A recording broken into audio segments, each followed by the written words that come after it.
Hello, friends. Welcome to this series. Today is Wednesday, and we try to give you very positive messages, business messages every Wednesday. And we actually utilize the power of some of the powerful words, the strength behind these powerful words that we use in our day to day language. And, these true meaning of the powerful words will have profound effect on your personality, on your business.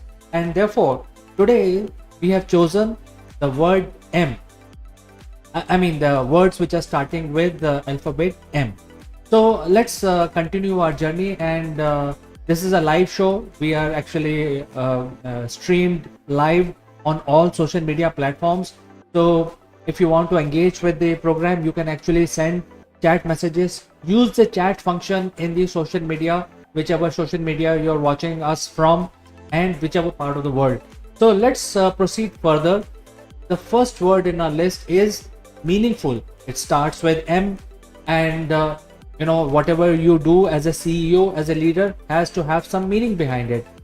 And don't do things which others are doing.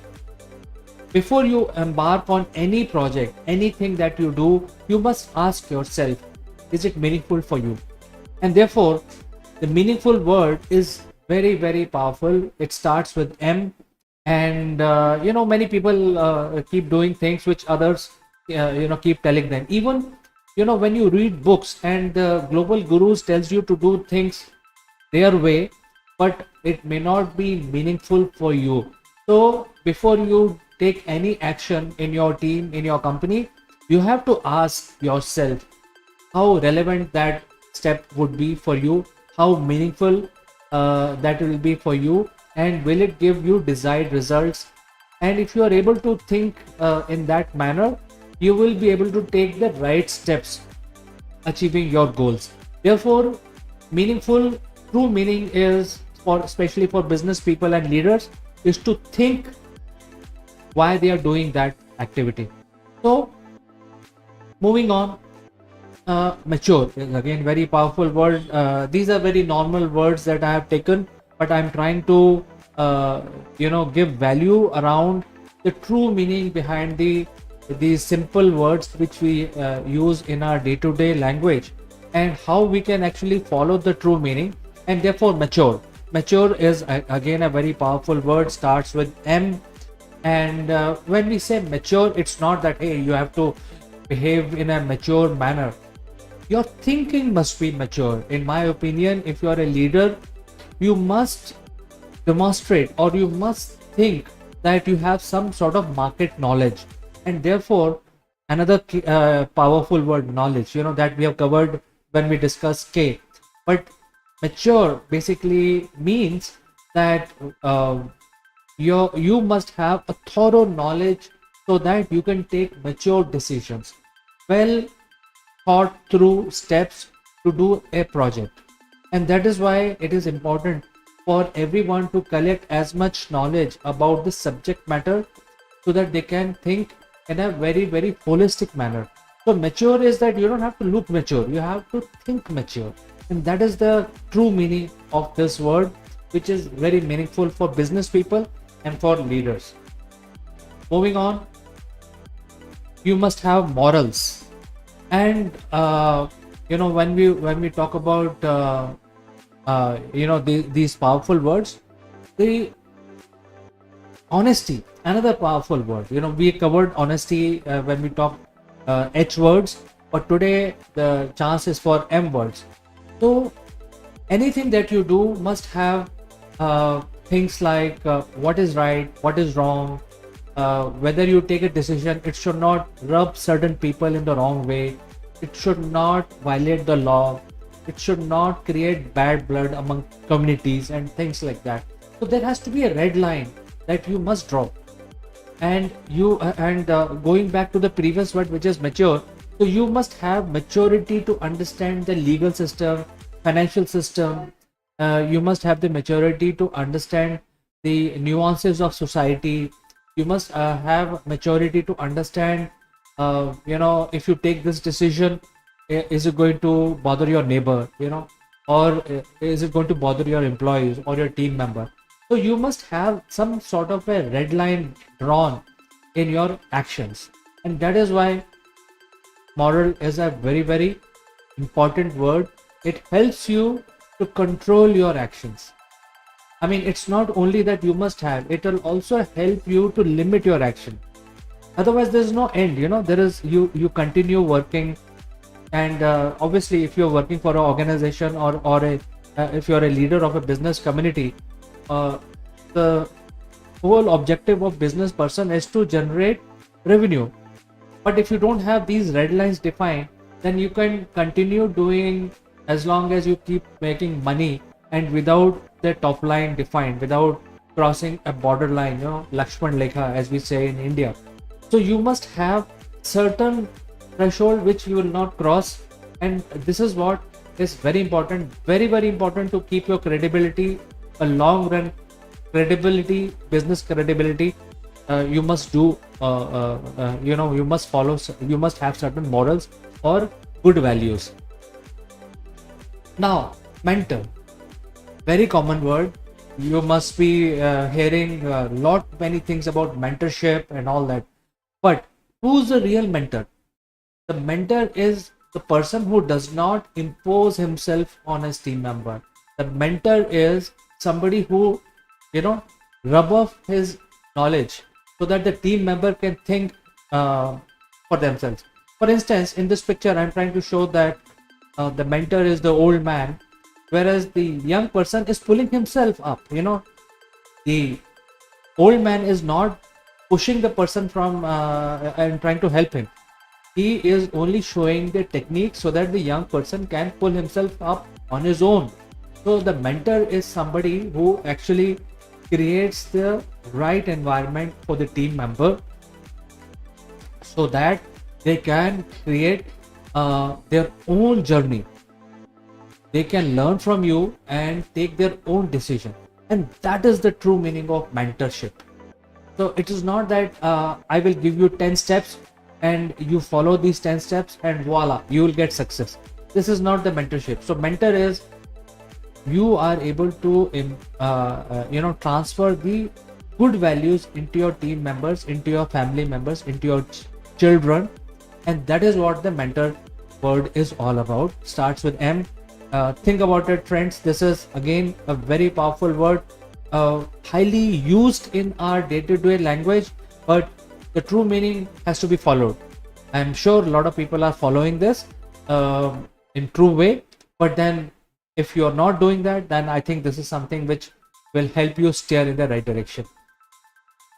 Then when you start your project as a CEO, as a leader, you must learn to mobilize your team.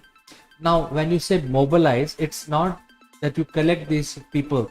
You have to identify what activity will be taken care by each person in the team, and then therefore you have to break down your project plan into individual project plans for the team member. Now this applies to every level of leadership. If you are a CEO, you must have a much larger horizon to look at. You must mobilize a larger team, larger pyramid. But if you are a team leader also, you may have a smaller team, but you will have to then mobilize and divide the task in such a manner that you have selected the right person for the right activity. And that is the overall meaning of mobilization. Mobilization is not only collecting people and giving them speeches. It is basically creating a project plan and identifying the key skill sets of each team member so that you don't have extra team members, and everybody has a job. Everybody's job is interdependent, interlocked with each other, so that the team, the right number of team members are there, and that will make your team very efficient and your project will run very smoothly. And that is why all the business leaders must understand the true meaning of mobilize. It is much more than just collecting people. Very important word. Every guru talks about motivate. Motivate is sort of abused today, but there are people who use this word and they do not know how to motivate their children themselves. So that is why this is a very heavy word. I would say that motivate is a very heavy word. And I will take you back to mentor. So mentors and mentorship and motivate are sort of interrelated. So when you are trying to mentor a person or mentor your team, you are actually trying to motivate. You're not giving them a solution.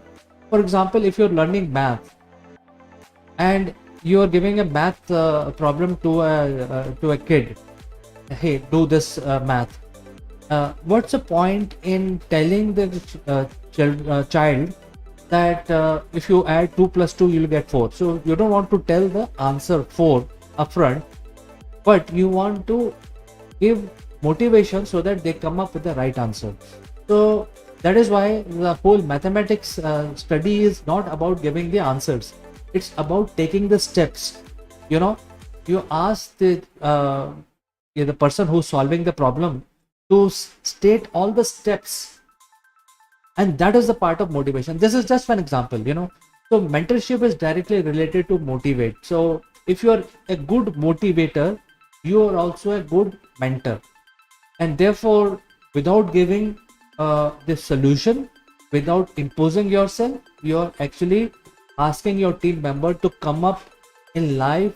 And also when you mobilize your team member, I'm going back one slide back, you are asking each team member to give their own plan to solve the project or whatever activity you have assigned to them. And this is what the motivation is all about. So you are motivating them to think out of the box, and when they're thinking out of the box, you are correcting, you're doing the course correction, but you're not imposing yourself. And this is why between mentor, mobilize and motivate, there is a lot of relationship between these three words itself, which are starting with M. Then I come across this situation every day, 6 times in a day. People come to me and say that, hey, can you help me sell this stuff? And I ask them this question that how much money you have sunk into this. So whatever you do should be marketable. And to understand what is marketable, that means, if you're a private company, you have to generate revenue yourself to able to sustain your own company or your own team. Therefore, it has to be profitable. But if you have something in your pocket which nobody wants, then your offering is not marketable. So very important information I want to give to the leaders and the CEO, that whatever you do, before you embark the journey of creating your services or your products or offering, you must check whether these services and offerings are marketable. Now, this is not only related to today's market, because suppose you're creating an offering for your company and think that it has to be marketable after 6 months or 1 year. So you start your activity to identify whether this offering or this product is marketable, but after 6 months, people will eventually end up buying that. And the timing has to be absolutely crystal clear. You are checking the market for the marketability for something which will start selling 6 months down the line. But that marketability, depends on the product. Each product has a different marketability. For example, food material, it has a very good marketability because as long as your food product has a shelf life, it will sell. But there are certain services which may not be relevant after 2 years. So your marketability of your offering is very closely defined with your plan. And therefore, don't commit a mistake of first creating an offering, then going to the market. I think you must go to the market, tell the market, identify top 100 clients, probable clients, who will eventually buy your offerings after 6 months. So you start your sales and marketing plan today and parallelly start developing your offerings, and then you will be successful after 6 months. But I'm sure at least 60 to 70% CEOs today don't do this, and that is why a lot of startups fail. And why startups? Even the coffee shop fails because they will open a coffee shop in an area where there are no coffee drinkers. So I think the marketability is a very, very deep word, especially for leaders and for CEOs. And think, friends, before you start creating your company, first check the marketability of your idea itself. And if you're able to do all this, you're able to create a master plan for mentorship, create a marketing plan. You will actually create a masterpiece. And then if your product is very popular, you may become the owner of a unicorn. So that is why masterpiece is also a very powerful word, and this is something which must drive you to do all the previous things that we discussed today. Think that whatever you're trying to create has to be world class. It has to be really, really awesome offering, and therefore the masterpiece is your masterpiece, your expertise, and this will also help you identify which are your sweet spots. What is something that you can do, and you can do much better than rest of the 1,000 people? Because if somebody else is doing some software development, you're also doing software development, it doesn't mean that if he's successful, you'll also be successful. You have to identify what is the best thing that you do in software which nobody else can copy. And that is what the masterpiece is all about. The true meaning of masterpiece is identifying your strength, your sweet spots, your marketability. And therefore, you must focus as a leader, as a CEO, on creating these masterpieces, on creating these unicorns. Very important, my friends. And if you're able to do all this for your organization, the last word on our list, starting with M, is magical. The success and the rise of your company and your startup would be is not less than something magical. You will be able to create a very awesome offering, awesome company, awesome team, and the whole effect, the whole environment will be magical. When people come and work for you, they will like to work, come over to your office and work. They will like to be dedicated, they will like to be loyal, and this is the magical environment that you have been able to create. So magical is not that some magician is coming and waving the wand and something comes out of thin air. The magical moment is that you have to do lot of background work so that the end effect of that is magical. The cogs of different entities in your company mesh together very nicely, and they work together to create that magic. That is the whole meaning of the magical. So friends, we went live with this, and there are a few messages also, and today we covered power words starting with M. If you have watched us live, great, you can send us your messages live, or if you're going to watch this video later, please engage with us, send in your thoughts and your comments, and I will meet you again next Wednesday with another series of power words which are useful for business people and leaders. So as always, thanks for watching, and I will catch you in the next one.